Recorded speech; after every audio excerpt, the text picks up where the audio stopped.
오늘은 가서 생명의 말씀을 다 말하라라 라는 제목의 말씀으로 하나님께서 은혜 베풀어 주시기를 원합니다. 한 주간도 평안하셨습니까? 우리 배성환 청년이 와야만 화답이 되는군요. 주연이도 좀 해. 평안이 얼마나 좋은 거라고 그랬어. 자, 두 사람 다 맞인가? 아니구나. 성환이는 맞이 아니구나. 둘째지, 둘째. 니네 딱 남매라고 그랬나? 딱 남매야. 그래. 아니, 내가 이제 수영장을 다니면서 나랑 나이도 같고,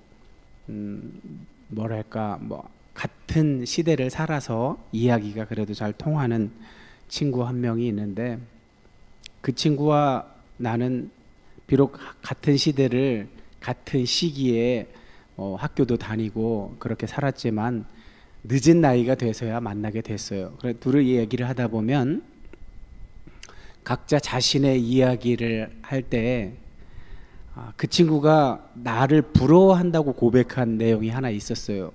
그게 뭔지 아세요? 알 리가 없죠. 자, 배성환 얼굴을 펴고 표정을 펴고, 목사님은 스타일이 뭐야? 항상 자유를 허락하잖아. 강요하지 않잖아. 그러니 주눅들 필요가 없어요. 하나님이 두려워서 그런 건가? 지금 하나님의 말씀이 선포되고 있으니까 그렇게 긍정적으로 생각할게. 자, 그 친구가 나에게 부러워한 게 뭐였냐면, 나는 시골 농부의 아들로 태어나서 본래는 9남매였었는데 9남매 가운데 내 위로 내가 이제 보지 못한 사이에 두 분이 돌아가셨어. 그리고 이제 7남매가 함께 부모님과 함께 살았는데, 그러니까 우리 가족은 완전 대가족이었지. 부모님과 7남매니까 9명의 가족이 함께 살았는데, 내가 지금까지도 물론 나의 부모님은 다 돌아가셨지만, 현재 다 돌아가셨지만, 제일 감사하는 부분이 나를 이렇게 자유를 허락하셨다는 것에 대해서 내가 가장 감사하다고 입버릇처럼 말하곤 했는데, 그 수영장 친구는 그것이 가장 부럽다고 이야기하더라고. 그 얘기는 뭐겠어요? 그 친구는 그런 자라면서 그런 자유가 허락되지 않았음을 은연중에 표현하고 있는 거겠죠. 표시하고 있는 거겠죠. 자, 그래요. 내가 왜 나의 부모님께 나를 이렇게 놓아 먹인다고 그러죠. 놓아 먹인다고. 그게 감사했을까? 그거 이제 나중에 나이를 먹고 나서야 깨닫게 됐죠. 내가 지금 이렇게 개방적 사고를 하고 타인들을 이렇게 타인이나 타인의 의견을 수용할 수 있는 그런 성격, 자세, 태도의 원인이 다 부모님께서 나를 그렇게 가르쳐 주셨기 때문이죠. 영향을 받은 거죠. 자, 그렇다면 우리 배성환 오랜만에 오프라인에 나왔으니까 질문 하나 할게. 괴로워하지 마. 여기 정답이 없는 질문들이야. 목사님이 하는 질문들은 다 정답이 없는 질문들이야. 그러니까 어떤 말을 해도 틀린 게 없는 거야. 그러니까 긴장하지 말라고. 자, 간혹 있을 수도 있어. 성경에 그 답이 있을 수도 있는데, 어쨌든 틀려도 괜찮으니까 너무 긴장하지 말고. 그러면 하나님이 선택한 백성 이스라엘을 방목하셨을까? 아니면 그 반대로 이렇게 억압하면서 가르치셨을까? 알긴 잘 알아. 그래, 맞아요. 이스라엘 백성에게 사실은 율법이라는 아까 율법이 자꾸 율법이라고 해서 고정관념을 갖게 하는데, 토라, 우리도 그렇잖아. 우리 조상 때부터 어떤 이야기를 들려주신 것이 우리의 가치관, 세계관으로 형성되었듯이, 이스라엘 백성들도 이야기와 규례, 그것이 함께 어우러져 있는 것을 토라라고 해요. 토라. 언젠가 말했잖아요. 토라는 야라라는 동사에서 온 거라고. 야라는 가르치다. 그럼 가르침이란 뜻이야. 명사로 가르침.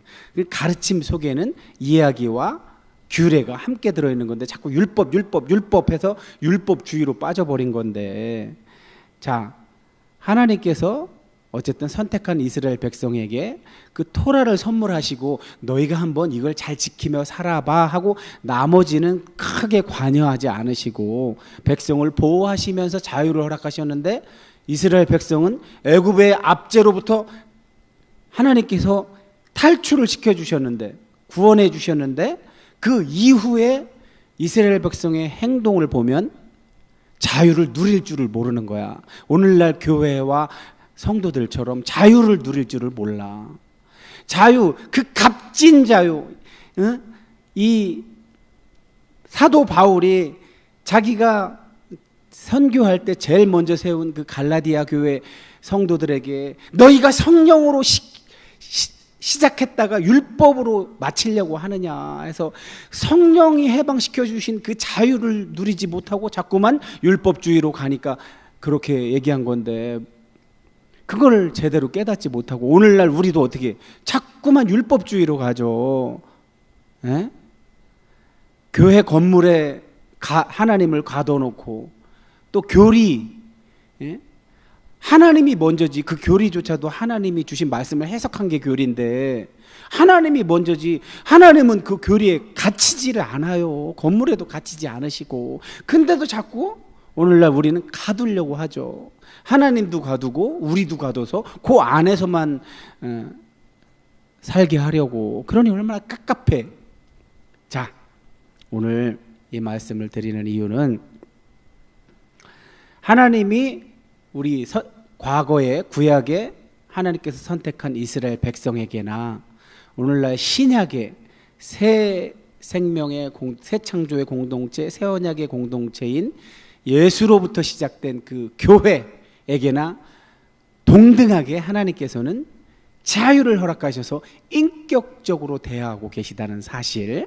그러나 방목을 한다고 해서 그냥 내방쳐 두시는 것이 아니라 하나님의 뜻을 실현하기 위해서 그 일에 쓰임받는 사람들에게 간섭하시고 개입한다는 사실을 오늘 말씀을 통해서 우리가 깨달아 알았으면 해서 오늘 말씀을 시작하기 전에 이런 말씀으로 시작하는 거예요.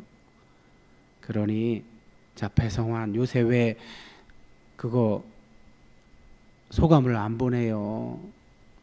예? 소감을 보내야 배성환이 신앙적으로 얼마나 성숙해져 가고 있고 말씀을 경청하고 있고, 말씀이 잘 이해가 안 돼서 칼럼을 경청하고 있고, 그것도 안 되면 자꾸 까먹으면 1분 안에 짧은 쇼츠 영상을 보고라도 그 주일의 말씀은 저 말씀이었구나, 한 줄 말씀이 저 말씀이었구나, 이렇게 자꾸만 되뇌이게 내가 여러 장치로 제공하고 있는데 그것에 대해서 반응을 하지 않으니 목사님이 알 수가 없잖아요.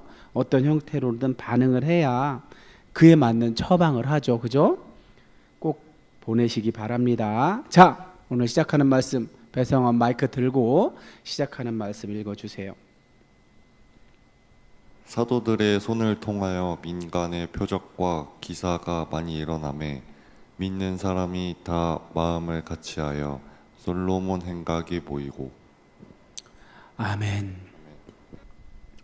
지난주에 우리는 이제 초기 교회, 이제 막 예수님의 제자들을 통해서, 여기서 말하는 제자는 지금 사도행전에는 주요 제자가 부각되고 있죠. 뭐 베드로, 요한, 특별히 베드로가 많이 나타나고 있는데, 여기서 말하는 제자라는 것은 그 마가의 다락방에 모여서 오순절 성령 체험한 120명이 다 제자예요.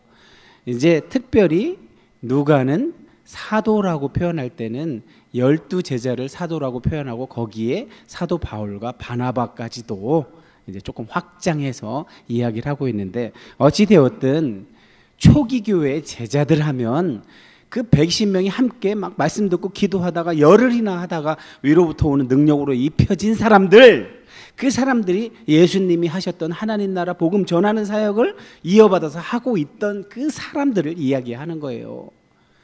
대표적으로 베드로가 나타난다고 해서 베드로만을 얘기하는 게 아니라는 사실을 꼭 알아야 돼요.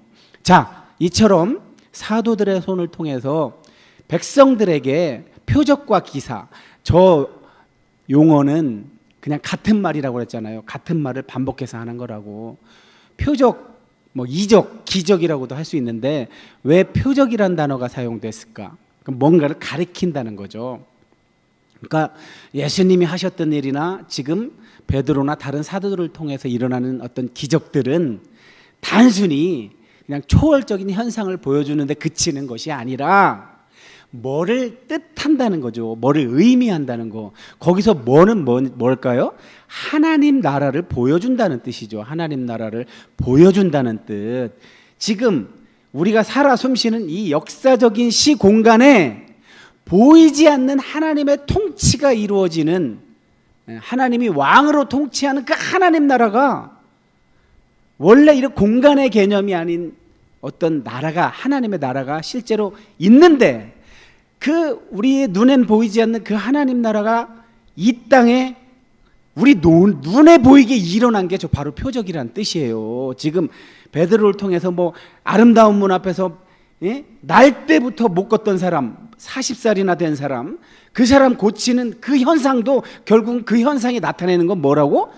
하나님 나라라는 거예요. 하나님 나라는 저런 못 걷는 질병이 없다는 얘기예요. 없다는 얘기. 하나님 나라를 눈으로 볼 수 있게 지금 보여주는 거예요. 자, 그러니 그 당시 2000년 전 그 당시 예수님이 십자가에 죽으셨다가 부활하시고 승천하신 다음에 성령이 오셔서 이 사도들에게 함께 해서 일으키는 그 기적을 본 많은 사람들이 믿기 시작했다는 거예요. 그래서 그걸 믿었던 사람들이 가만히 있질 못하고 마음을 똑같이, 야, 저런 일이 어떻게 일어날까?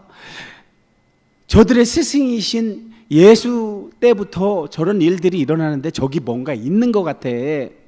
저들이 말하는 무언가가 우리가 가서 들어보고 그것이 사실인지 아닌지 알아봐야 되겠어 하고 자꾸만 관심을 갖고 모인다는 얘기예요. 오늘날 교회에 이렇게 모여야 되는 건데, 오늘날 교회에 많은 사람들이 와서 모여서 그런 하나님 나라가 드러나야 되는데, 하나님 나라, 하나님의 임재가 있고 말씀이 사건이 되는 그 하나님 나라가 우리 눈에 가시적으로 나타나야 하건만 오늘날 우리끼리 왁자지껄하는 안타까운 현상에 이걸 의아해하고 억울해하고 무릎으로 기도하며 하나님 우리를 버리셨습니까? 왜 이러십니까? 하고 항의하는 오늘날의 교회가 보이질 않아요. 내가 못 봐서 그런가? 어느 교회는 하고 있는데 어찌되었든 2000년 전에 초기 교회는 저렇게 했다는 겁니다. 모였다는 거예요. 마음을 같이 해서. 그런데 그들이 저렇게 성전에서 모이고 각 집집마다 모여서 말씀을 듣고 기도하며 찬양하며 하나님 나라가 눈에 보이는 그 현장에 있었을 때 거기에 동참하는 사람도 있었지만 감히 거기에 동참하지 못하는 사람들도 있었대요. 아직 그들에게는 예수님의 믿음이 허락되지 않은 거죠. 누누이 말씀드리지만 믿어지기 시작하는 건 예수님의 믿음이 우리 안에 들어왔을 때 가능한 거예요. 그걸 바로 성령으로 거듭났다고 하는 거예요. 성령으로 거듭난 성령의 사람이 아니고서는 예수님의 믿음이 들어와 있지 않기 때문에 믿어지지가 않는 거예요. 그런데 누가는 그게 다가 아니라 위로부터 능력으로 입혀지는 것까지도 체험을 해야 된다는 거예요. 그래야만이 하나님 나라를 증언하는 증인 사역을 감당할 수 있다고 그러는 거예요.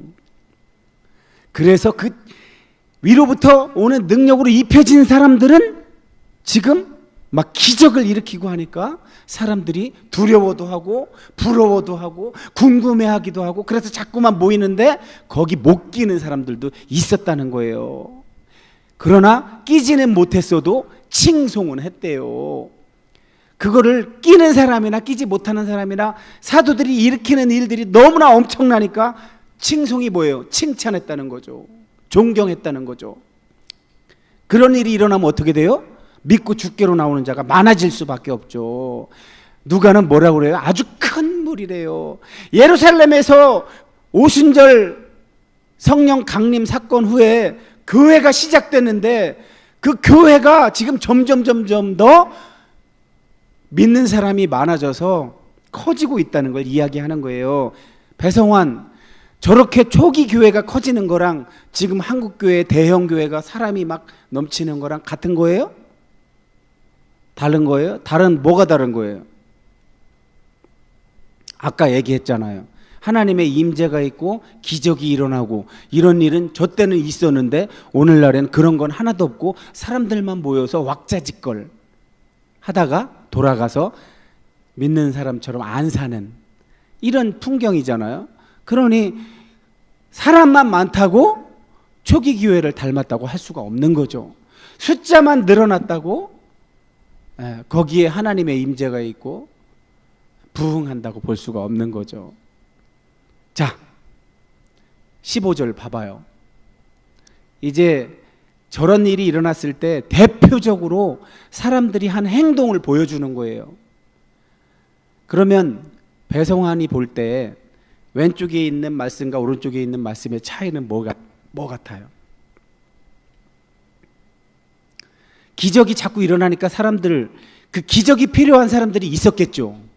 옛날에 2000년 전에 이스라엘 땅에 오늘날처럼 저런 병원들이 있었어요? 을지병원, 건양대병원, 충남대병원, 서울의 아산병원, 서울대병원, 삼성병원, 그 뭐예요? 세브란스, 성모병원, 이런 정말 훌륭한 의사들이 많은 병원들이 있었어요? 없었으니까 저들이 불치병을 앓고 있었던 사람들의 희망은 뭐예요 지금? 저기 나가서 고침받는 거죠. 그래서 지금 왼쪽에는 사도들이 지금 그걸 해주고 있는 거예요. 병든 사람 오면 고쳐주고 있는 거예요 지금. 얼마나 능력이 있었으면 베드로가 지나가는데 베드로가 직접 고치지 않고 그냥 그림자라도 혹시 치료가 되지 않을까, 그 정도 믿음을 가지고 저렇게 했다는 거예요 지금. 베드로의 그림자에게라도 닿으면 나을지 알고. 근데 저거는 누가 먼저 했던 거예요? 예수님이 먼저 했던 거죠. 예수님. 마가복음 6장에 보면 예수님이 거라사 지방의 귀신을 해방시켜주고 나서 거긴 이방 땅이잖아요. 갈릴리 동편에. 그래서 거기서 그 소문이 이방 땅에 쭉 퍼지게 하는 거죠. 그런 다음에 다시 가버나움으로 돌아가셨다가 게네사렛이라고 두로와 시돈 쪽으로 가시기 직전에 많은 사람들이 그 게네사렛 지방으로 따라다녔대요 예수님을. 왜 따라다닌 거야? 예수님이 막 기적을 일으키니까, 병자를 치유해주고 귀신을 쫓아주니까 그 소문을 듣고 예수님이 계신데 졸졸졸졸 따라다니는 거예요 지금. 그래서 마가복음 6장 55절에 그 모습을 마가가 지금 그려내고 있는 거예요. 병든 자를 침상째로 메고 왔대요. 자, 베드로가 비슷하죠, 그죠? 예수님이 하신 거나. 그 다음 말씀 보세요.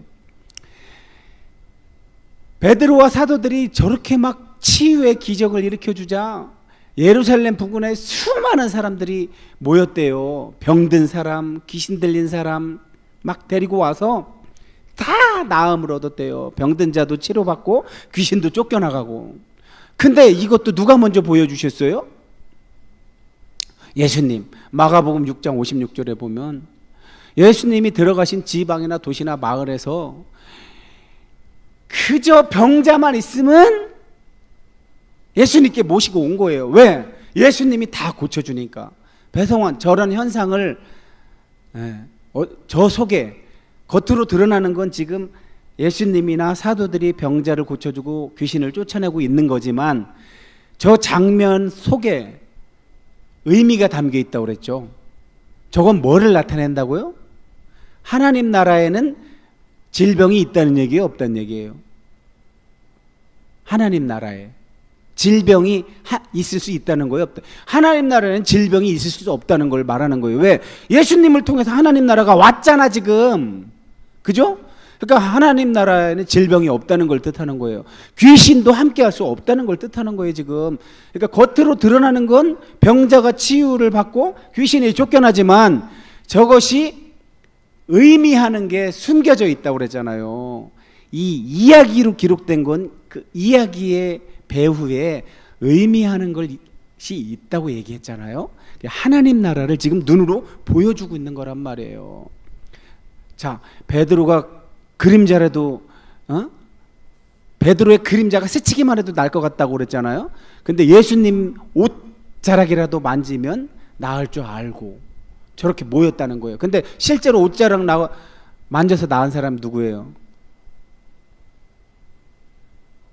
12년 동안 혈루증에 걸렸던 여인, 야이로의 딸을 고치러 막 바삐 가고 있는데 거기서 끼어들어갔고, 그 당시 사회에선 여자가, 그것도 피를 흘리는 여자가 감히 그 틈바구니, 예수님과 제자들 틈에 낄 수가 없는 건데 몰래 껴갖고 예수님 옷을 만져서 나았잖아요. 실제 있었잖아요, 그 일이. 자, 이런 일이 막 일어나니까 막 시기와 질투에 어떻게 할 줄 모르는 사람들이 있었어요. 그들이 누구예요? 예수님이 그때 막 기적을 일으키고 사람들이 막 예수를 따르고, 그동안에는 자기들이 이스라엘 백성들을 통해서 잘 먹고 잘 살았었어요. 근데 어느 날 예수라는 시골에서 온 자가 나타나더니 막 저런 치유의 기적을 일으키고 막 귀신을 쫓아내고 막 저러니까 사람들이 막 따라다니면서 예수가 유명해지고 인기를 끌자, 이제 그 당시에 종교 지도자 그룹, 기득권 그룹이 시기와 질투 또 위기감을 느꼈죠. 지금까지 장사 잘했는데 기득권을 뺏길까봐 예수님을 십자가에 못 박혀 죽기까지 그들이 모의를 꾸며서 실제로 그렇게 됐잖아요. 그런데 그렇게 끝났는지만 알았는데 이제 누가 그 예수와 같이 다니던 자들, 그들이 그 일을 지금 하고 있는 거예요. 그래, 어떻게? 아니, 예수도 죽였는데, 그들의 스승도 죽였는데 그들이라고 못 죽이겠어? 저들은 가만히 있을 수가 없어서 그 시기가 가득해서 다시 그 일을 하는 사도들을 잡아다 감옥에 가뒀대요. 근데 오늘 말씀에는 지금까지는 없었던 새로운 등장인물이 나타나요. 누가는 지금 역사적 사실을 오늘날 언론의 기자들이 사실 보도하는 것처럼 그들의 그렇게 기록한 게 아니라 어떤 사실, 사건, 사도들이 한 일들을 잘 보아두었다가 그것을 자기가 기록하는 방식은 이야기 형식으로 기록을 한 거예요. 아마 그 주보에 보면 저렇게 누가가 사도 바울이나 다른 저자들처럼 어떻게 설명을 하거나 약간 논리적인 글을 쓴 게 아니라 이야기 형식의 글로 기록을 해놨어요. 거기에도 의도가 있었다는 사실을 배성환 주보를 꼭 참고하시고 금요일 칼럼도 꼭 보셔서 누가가 이렇게 이야기로 기록한 이유가 있다는 사실을 꼭 깨달아 알고, 우리 구약과 신약 성경이 이런 이야기로 많이 기록된 이유도 거의 같은 원리예요. 이야기로 기록되어 있는 것을 우리가 읽다가 또는 듣다가 우리도 간접적으로 하나님의 말씀에 동참하게 되는 거고, 우리가 우리 스스로는 객관적으로 우리 자신의 상태를 볼 수가 없잖아요. 그래서 저 안에 있는 사도들이 예수님을 체험하고 기적을 체험하는 것처럼 우리는 과거에 기록된 말씀을 이야기로 듣다가 우리도 체험을 하게 되는 거예요. 그러니 꼭 목사님이 시키신 대로 순종을 해봐요. 배성환 해보면 꼭 경험하게 되어 있다니까. 그건 목사님 때문에 경험하라는 게 아니라 하나님이 신실하신 분이기 때문에 경험할 수 있어요. 자, 봐봐요. 이제 그 당시 이스라엘의 종교 지도자들, 소위 말해서 공회라고, 산헤드린 공회라고 하는 최고 권력기관에서 두고 볼 수가 없어서 다시 감옥에 가둬두자. 누가 개입을 해요? 하나님이 개입을 하죠. 하나님의 사자를 보내서 그 감옥 문을 열고 나서 이렇게 말을 했대요. 가서 성전에 가서 서서 이 생명의 말씀을 다 백성들에게 말해. 하나님이 하나님의 사자를 시켜서 저런 말씀을 하는 걸 보니까 저 말씀이 지금 중요한 거예요, 안 중요한 거예요? 엄청 중요한 거죠. 하나님이 하나님의 사자를 시켜서까지, 아니 하나님이 친히 말씀하셔도 되지, 성령으로 친히 말씀하셔도 되는데 사자까지 시켜서 감옥 문을 열어서 탈출하게 해주시고 가서 계속해서 이 생명의 말씀을 백성들에게 전해 라고 하는 거 보니까 이 생명의 말씀을 전하는 이 사역이 엄청나게 중요하다는 것을 이거를 통해 알 수 있어야 돼요, 여러분. 또 한 가지, 저 말씀이 우리에게 주는 교훈을, 배성환 여길 쳐다봐. 아무리 그 당시에 힘이 있고 권력을 가진 사람들이, 예수님의 제자들이 하나님이 원하는 것을 하려고 할 때 그것을 방해하려고 해도 방해를 지금 받아요? 막을 수가 있어요, 저들이? 저 얘기는 뭐예요? 저들이 아무리 힘센 것처럼 느껴져도 그들보다 하나님이 더 힘이 세잖아, 지금. 하나님이 힘이 더 세잖아. 하나님이 하시기로 마음 먹고 작정한 거는 방해를 받아요, 안 받아요? 사람이 방해할 수 있어요, 없어요? 사람은 방해를 할 수가 없어요. 자, 그랬더니 그들이 들었대. 여기서 그들은 누구겠어요? 듣고 새벽에 성전에 가서 계속 가르쳤대요. 그럼 그들은 누구예요? 사도들이지, 사도들. 사도들이 주의 천사, 하나님이 보내신 사자가 한 말을 듣다라는 말이 되게 중요해요.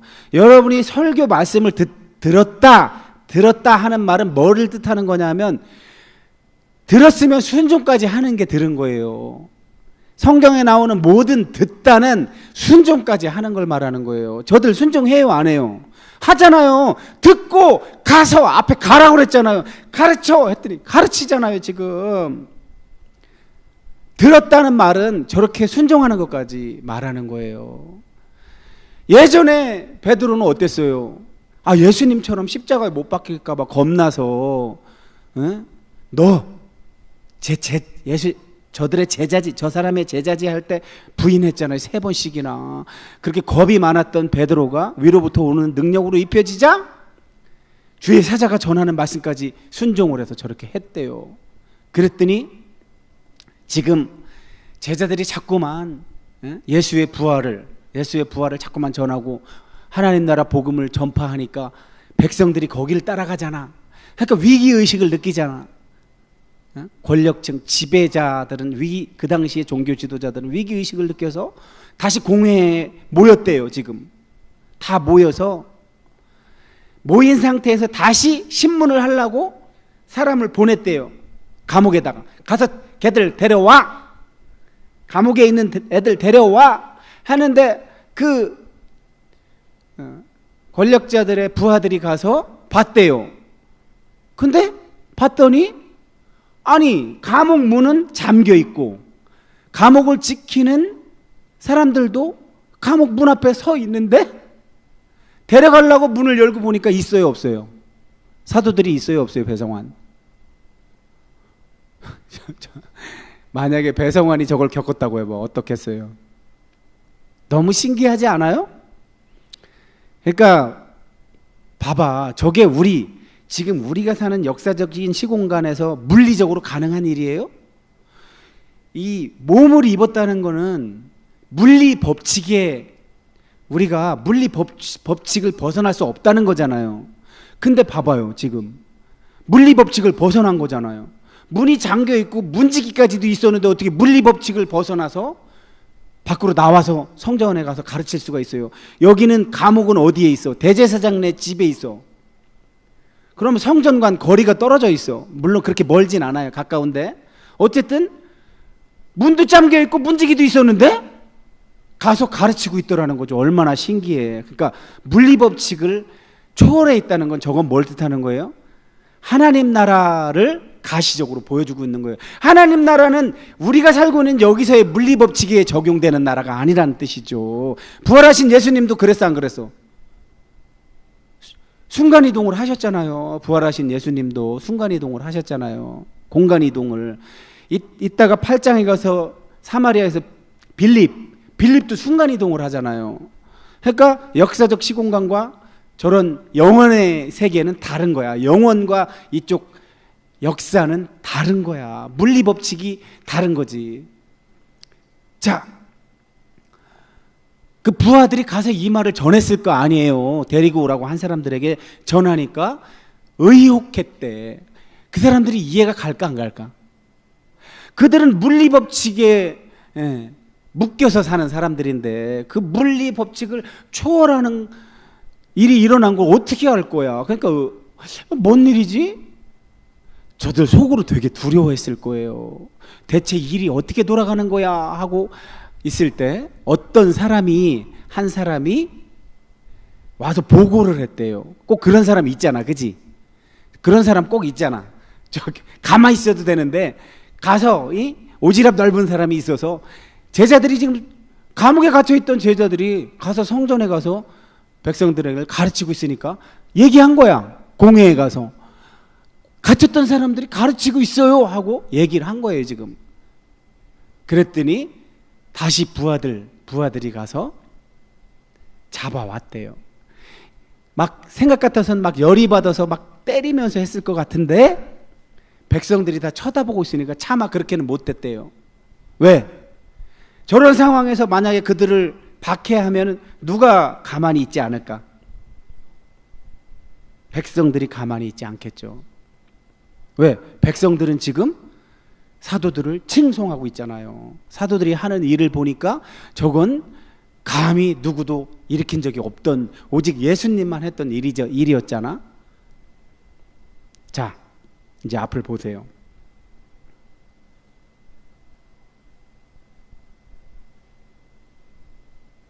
아까 중간에도 잠깐 오늘 들은 말씀이 어떤 의미인지를 제가 말씀드린 적이 있는데, 자, 하나님의 성령께서 베드로나 다른 사도들을 통하여 친히 하나님의 음성으로 말씀하여 주실 수도 있는데 굳이 하나님의 천사들, 사자들을 감옥에 보내서 이 물리적인 법칙, 이 역사적 시공간에서는 도저히 있을 수 없는 그 물리적인 법칙을 뛰어넘어서 사도들을 감옥 문도 안 열고 또 문지기들이 알아차리지도 못하게 그들을 풀어줘요. 그래서 가서 성전에 서서 이 생명의 말씀을 다 백성들에게 말해라 하니까 베드로를 비롯한 사도들이 바로 듣고서 순종해서 가서 성전에 가서 가르쳤대요. 이 장면을 통해서 우리가 알 수 있는 거는 이 일이 가장 중요한 거구나. 이 일이 제자 사역에 있어서 가장 중요한 거구나라는 사실을 깨달아 알아야 돼요. 그래서 하나님께서 바로 거기서 말씀하셔도 되지만 굳이 사자들을 보내서 하나님은 언제든지 이 물리법칙의 세계를 뛰어넘어서 개입하시고 간섭하셔서 하나님의 뜻을 이루시는 분이구나라는 걸 깨닫게 하려고. 그러니 그 당시에 권력을 가졌던 사람들이 하나님한테 꼼짝도 못하고 있잖아요 지금. 사도들은 지금 누구 말을 듣고 있어요? 저 권력을 가진 사람들을 두려워해서 하나님이 시킨 걸, 하나님의 사자가 시킨 걸 하지 않은 것이 아니라 듣자마자 가서 했대요. 그럼 누구 말을 듣고 있는 거예요 지금? 네. 하나님의 말씀을 듣고 있는 거죠. 사람이 내게 어떻게 하랴? 사람은 나를 어떻게 할 수 없으니 내가 하나님의 말씀을 듣는 것이 맞아 하고 사도들은 하나님이 시키신 걸 하고 있어요. 이걸 오늘 우리에게 적용해 봅시다. 배성환, 오늘 우리에게 이 말씀을 적용하면 하나님이 오늘 우리에게 가장 원하시는 게 뭐 같아요?